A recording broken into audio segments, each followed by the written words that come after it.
Thanks to CuriosityStream for supporting my channel. Give the gift of CuriosityStream and Nebula for less than $12 a year through the holidays with their holiday discount.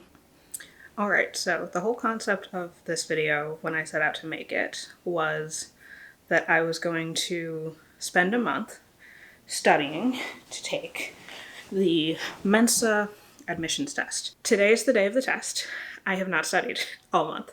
It is October 29th. I am taking the test in 5.5 hours. So here's my new plan. We're gonna see what we can do. We're gonna take a practice test, which is what I'm about to do now. Unfortunately, I can't show you the questions, but we're gonna take this practice test, see what happens, see what I guess need to improve on, see what my chances are. And then I'm gonna spend probably a couple hours just going through practice tests online. And then I'm gonna go downtown and take this test. So let's do this. For those who aren't familiar with Mensa, it is, I guess, the smart people's organization. You take an IQ test. If you're in the top 98th percentile, you get in. And there's no real point, as far as I can tell, in joining it other than, being able to go to meetups and put it on your LinkedIn. But I've always been a kid who likes challenges and likes tests and quizzes and mind-bending stuff. So I thought it would be interesting to take the test, see what it's like, see if I can get in, see what it's like, especially as a neurodivergent person, and see what happens. We are done. It was a lot faster than I thought it was going to be. And I don't know that I passed that. So the way that the practice test works is that it's a flat 30 minutes for just the whole thing. And the questions I didn't think were that hard. So I didn't have a ton of trouble with it. But on that one, each section of the test is divided up. And so you'll have 5 minutes to go through 40 questions. So it was a lot faster than I thought it would be. But I think that, I don't know, I guess in one way, I think that kind of tapped into my ADHD of oh, this is a dopamine thing.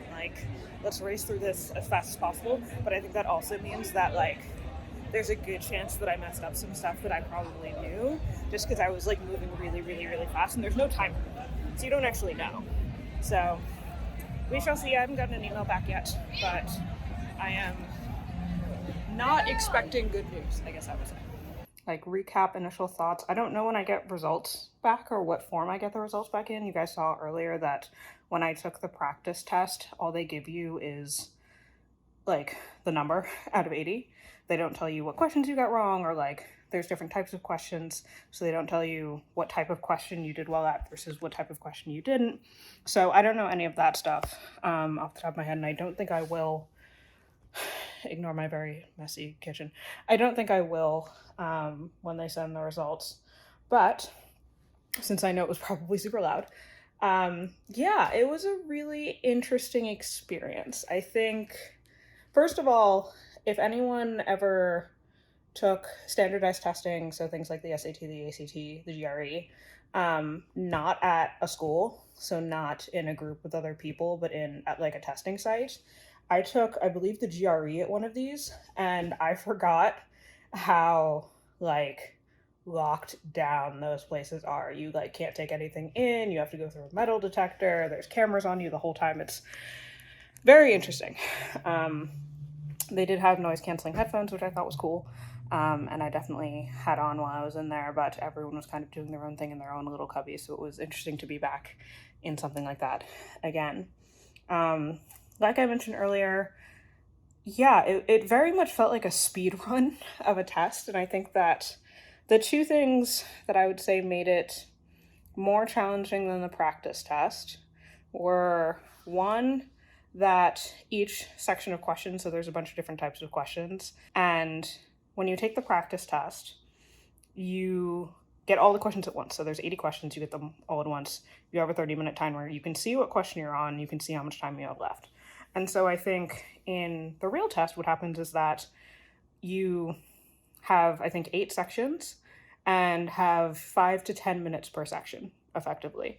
And you'll have about 30 to 40 questions per section. So it just ends up being a speed run. You don't know what question you're on necessarily.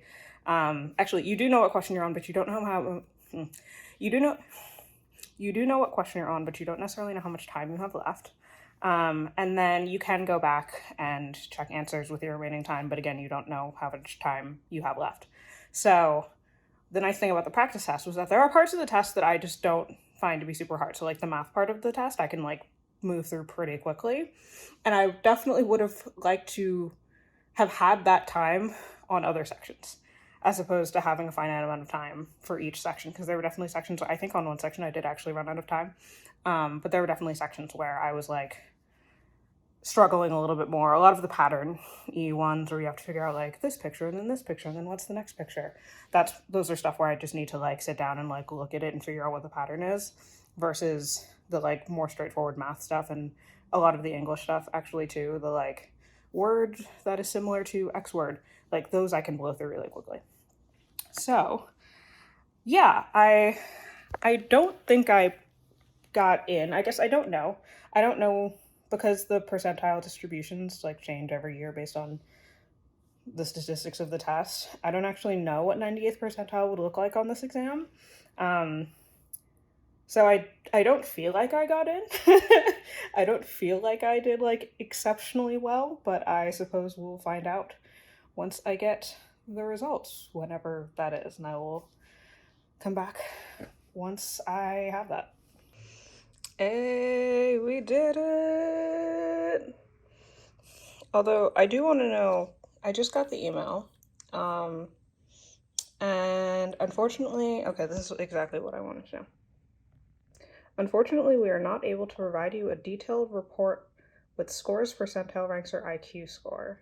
I guess I'm a little bit disappointed because I was curious as to whether or not I could get in, but I was also very curious as to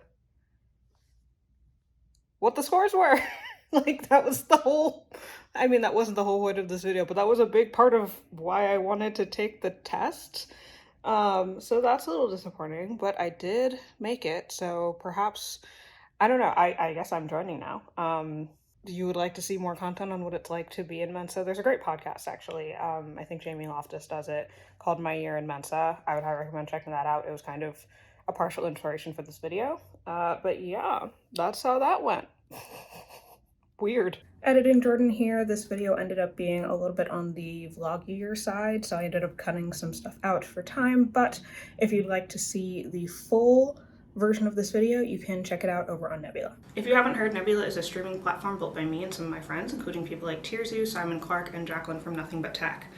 On Nebula, you can find ad-free versions of all of our videos, plus Nebula Plus bonus content that you won't find anywhere on YouTube, and Nebula First, which is our newest feature, where creators upload videos at least 24 hours in advance, but often about a week ahead of schedule. You'd also get access to our Nebula Originals, which you can't find anywhere else, including shows like A Very Good Trivia Show, where I competed against Brian from Real Engineering and Dave from City Beautiful in a bunch of fun and bizarre challenges, including trying to build an IKEA chair while answering math problems. And the best way to sign up for Nebula is actually through CuriosityStream, who are kindly sponsoring today's video.